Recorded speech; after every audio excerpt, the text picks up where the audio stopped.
You're listening to Bad Dog Agility, bringing you training tips, interviews, and news about the great sport of dog agility. I'm Jennifer. I'm Esteban. And I'm Sarah, and this is episode 224. Today's podcast is brought to you by hititboard.com. Hititboard.com has the innovative training tools you need for agility. Having problems with the dog walker A-frame? The Hititboard can fix that. Your dog doesn't like tugging? They'll love the Tug It. Can't move your A-frame around by yourself? The Move It can. Go to hititboard.com and use discount code BDA10 to get 10% off your order. That's hititboard.com. Today's podcast is also brought to you by OneTDC.com. Dog agility can be hard on your dog's body. Help keep their joints and muscles healthy with 1TDC. 1-tetradecanol complex is a clinically studied blend of unique fatty acid oils that can support your dog's joint health. 1TDC promotes a healthy inflammatory response from head to tail. All of our listeners will automatically qualify for a grade 1TDC special offer by purchasing online at BDA1TDC.com. That's BDA, the number 1, TDC.com. Today, we're going to be talking about defining your success in dog agility. And I think this concept of success is really important. You know, it's one of those interview questions that you get, right? You show up for a job and they say, oh, hello, Mr., Mrs., Miss applicant. How do you define success? And so it's one of those things, one of those gotcha questions you want to be prepared for. But I want to start with traditional concepts of success and agility. And I think these are going to be obvious. I'll get the ball rolling, and then I want you guys to just jump in here and add to the list. So I think a traditional measure of success, maybe the big one, is qualifying. Basically getting a clean run that is a mistake-free run, not even necessarily winning. That's one. And then, of course, faster and faster runs, right? So once you have a certain amount of success, your dog Ribbons. Say is getting consistent, right? So you're getting these ribbons, placements, awards, trophies. And then the competitions get bigger and bigger. That's very event-based. And then the what every agility program is built around is titles, right? You earn these titles. And this just doesn't happen. This doesn't happen just in dog agility, but this happens out of the real world, right? I finished 4 years in medical school, and I got a title.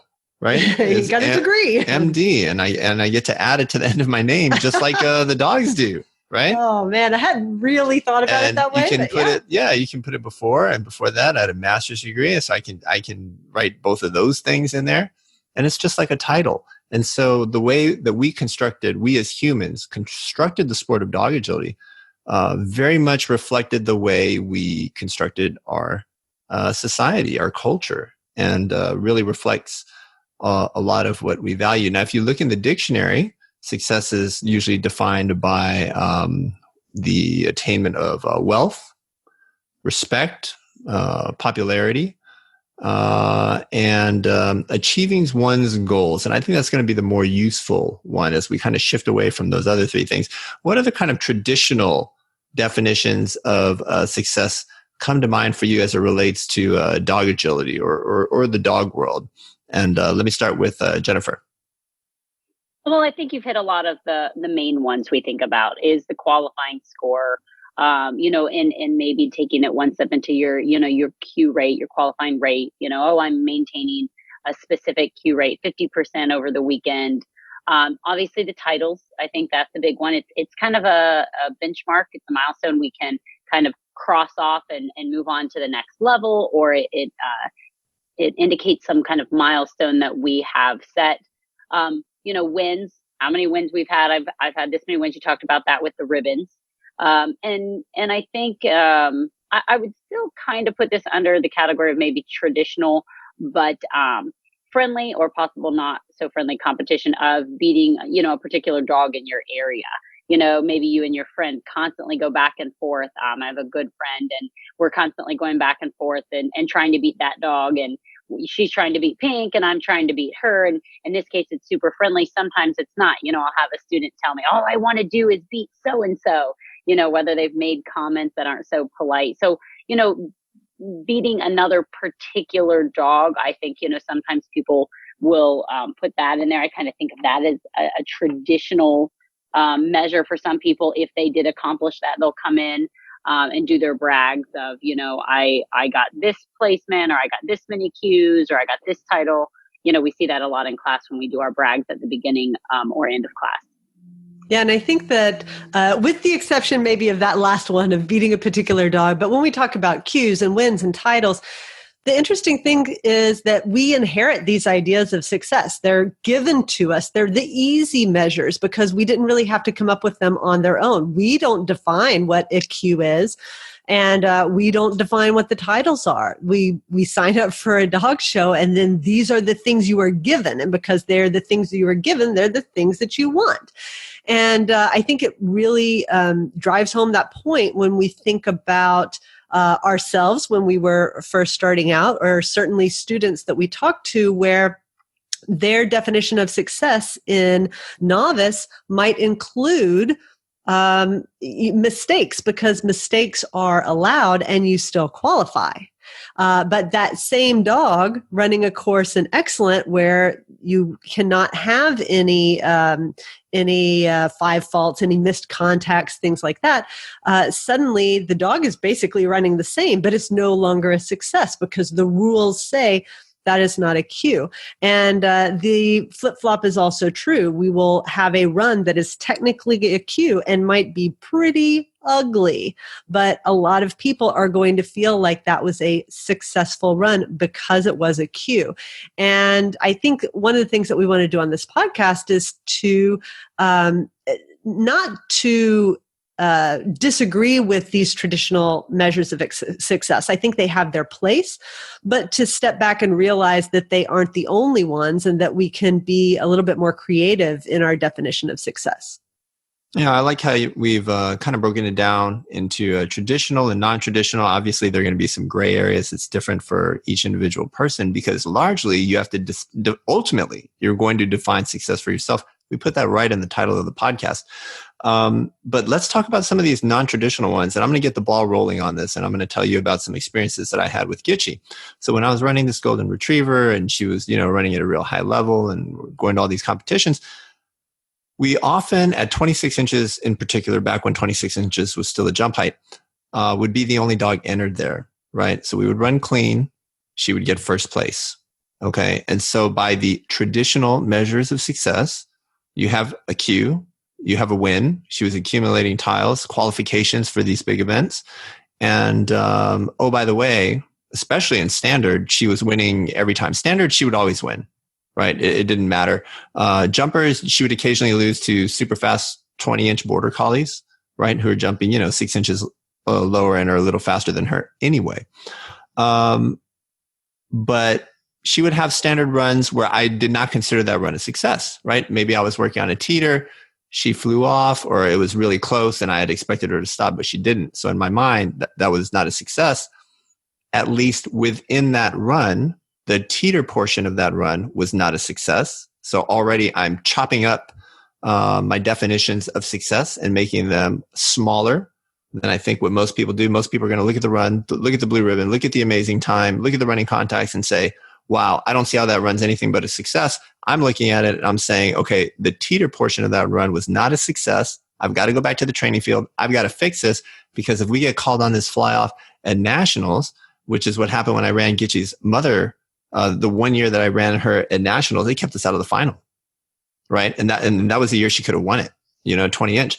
And so, for me, that was not a success. Okay, so that's a very non-traditional view because you're going to have especially newcomers coming into the sport, but even veterans, they're going to look over, they're going to see that run with Gitchy and think, this guy's crazy. Like, how do you not call this a success, right? And I think this is a good example of defining what success means for you in the context of your agility. You can see how it's directly related to your goals. And so I think that Jennifer probably has a lot of stuff in this area because I think if anybody looks at Jennifer, you're going to see a remarkable career that is nothing but success. Right? From start to finish. Her accomplishments are epic, right? They're like unmatched. all the things that she's won over a period of time with so many different dogs. And, to win that and Westminster and National Agility Championship, Steeplechase, Grand Prix, everything, right? Anything that can be won, she has won. Okay. But let me ask you, Jennifer, have there been times, and let's just go past, 6 months. Have there been times in agility in the last 6 months, you have this storied, amazing, successful career, that you felt unsuccessful, right? That you were not a success in agility? Does anything jump out at you and come to mind?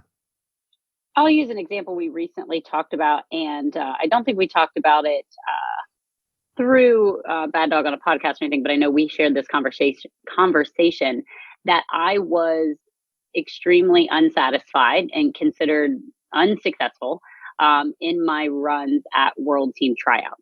And I think what people find so shocking about this is that Swift won all 4 rounds in the medium height. He won all 4 classes. And when I left that event, I did not post a single run from that event.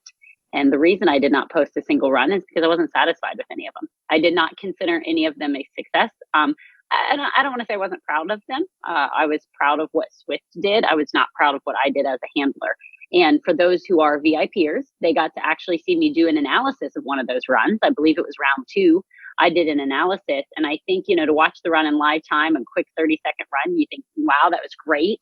No off courses, no refusals. The dog won the round.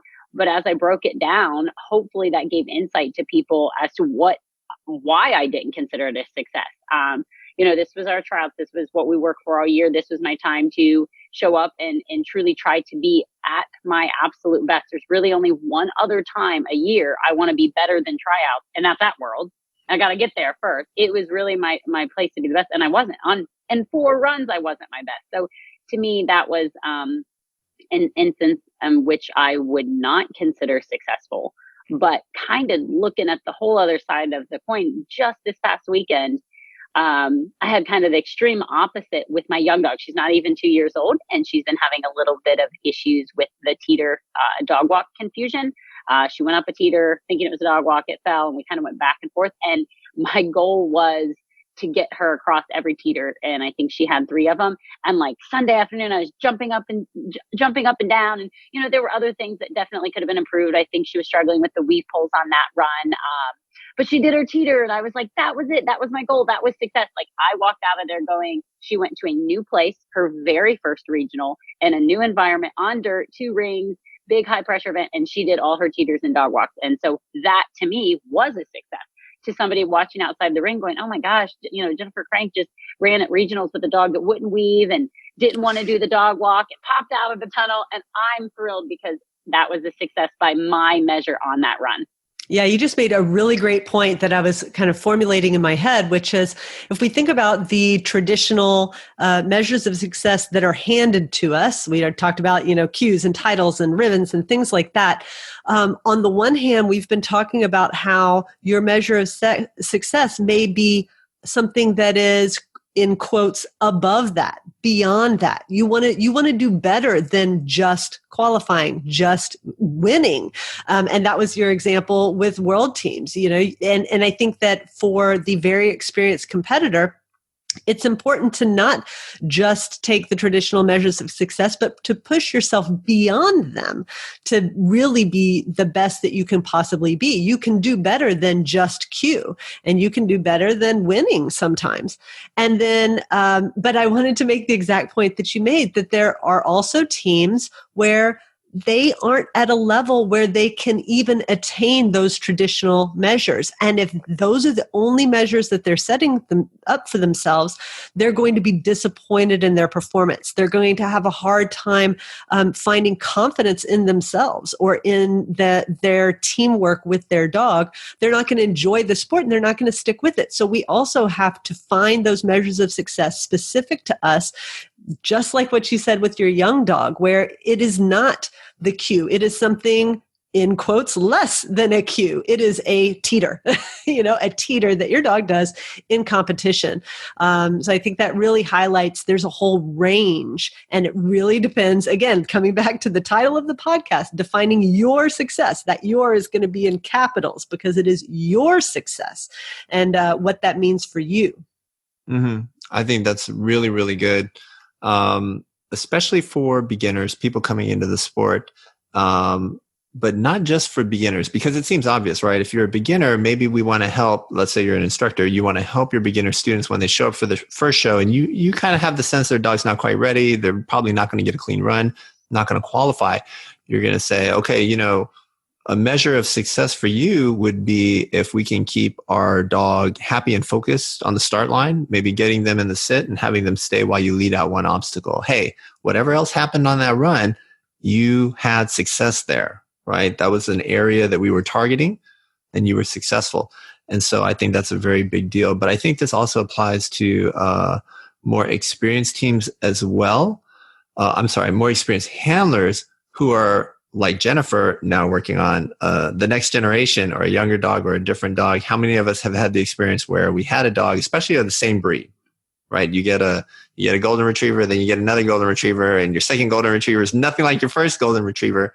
And suddenly success becomes different, but not at first, because at first you're working with your traditional definitions of success.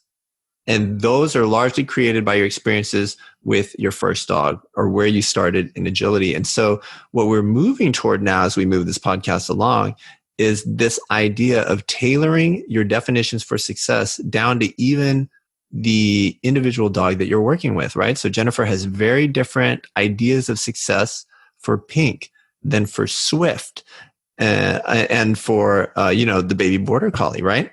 And so everybody's got these different standards. And so you see that very much the answer is you do have to define your own success in agility. Go ahead. And I think that we also, we kind of talked about this range of success, but it was still kind of centered around meeting or exceeding these traditional ideas of like cues. So, with your baby dog, maybe you can't quite get the cue, but you want to get the teeter, because ultimately that's going to lead you to a cue one day. But I think that another path that we can take as agility competitors is one that is truly outside of the traditional systems. And so I know that I can think of very specific handlers and dogs where they choose not to trial, for instance, for a variety of reasons. And their measure of success is running well in their own backyard, running well on a course that they set up, beating the course, exhibiting their skills, having that moment of connection with their dog, even if nobody's watching, even if it's in their backyard. And I think that those can be really powerful as well and really increase your enjoyment of the sport, because it brings that enjoyment out of just when you can make it to a trial, when you can do that weekend show, and brings it into something that you can do anytime you want. Every moment with your dog is an opportunity to have a moment of success between you and your dog in the sport of agility. Yeah, I think another part of very much related to that, this idea of a non-traditional success in the sport are things around this concept of sportsmanship. And I think this is something that it's not that it's lacking in our sport. Agility people and dog people in general are some of the greatest people you'll ever meet and know. And a lot of our friendships are derived from our sport. I think that's the case for most people. I think that, for example, for me, an idea of success would be, if you have a bad national agility championship, it would be a success if you could be happy for someone else's success. For some people, this is automatic. It's not even a goal. But for other people, they really struggle with this, right? So I think it would be a very reasonable measure of success. And to be able to go home, turn to their spouse and say, I did not get a single clean run this year, but I think I think I really enjoyed myself, and I was genuinely happy for my training partner who made finals, for example, the made up scenario. Well, actually, see, I'm already forgetting. So this year we took Gitchy, and yes, we had the injury bug that she had. Yes, and she did not make surgery, finals. Right. But I don't think she had a clean run either, right? First time ever. No, I don't think she did. Right? So this is a dog who'd been to 4 or 5 previous years. Well, anyway, like no, she basically doesn't make mistakes, right? Just a couple of bars over the years, but she doesn't go off course. She doesn't get refusals or anything like that, but very uncharacteristic mistakes. So just strictly speaking, it was like her worst performance in nationals ever.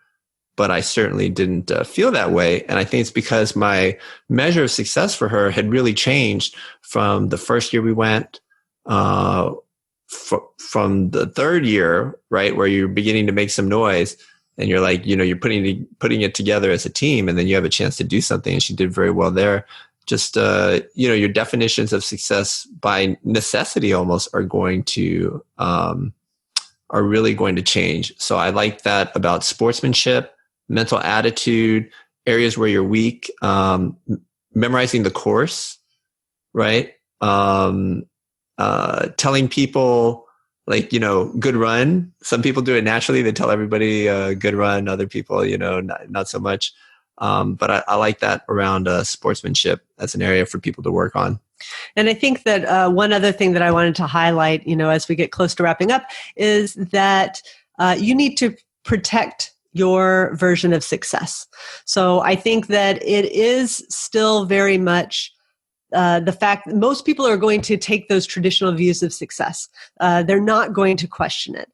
And some people, they may not even realize that they're doing it, and they may not realize the effect that it has on you when they ask you, did you cue this weekend? Or, oh, that's too bad. Or, oh, you drove all that way and didn't qualify. I'm so sorry. And what you wanted them to say was, wow, that was a fantastic run, and to kind of internalize your own view of success. But you have to be responsible for protecting it for yourself. Know what your definition of success is and be proud of it, even if it does not fall in line with what other people traditionally are going to think is a successful agility weekend. Yeah, really funny, not really sure which one. Non-traditional experience I had in classes is I had somebody who signed up for classes and their goal was for their dog to lose weight. They had been sent by their vet. That is awesome.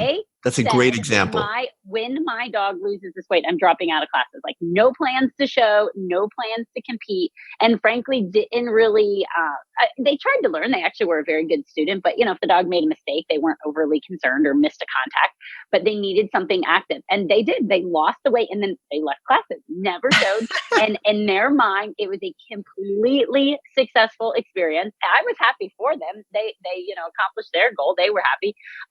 That is totally outside of the traditional, standards of these cues, these wins, these titles that we talk about. So, that's, thinking of those kind of non-traditional ones as you guys were talking about, I was thinking, that's actually one that I have firsthand experience with. That's a really good example of, like you were just saying, so you really got to push back. You got to push against what, the standards have been set by, the organizations. You sign up to the sport, they're already there. Or what other people want to put on you and set them for yourself and define them for yourself. Yep. And the flip side, though, is that, there's nothing inherently evil about your measure of success being a Q or a double Q. So, let those people who want that have that. They have their success. You have yours. To each his own.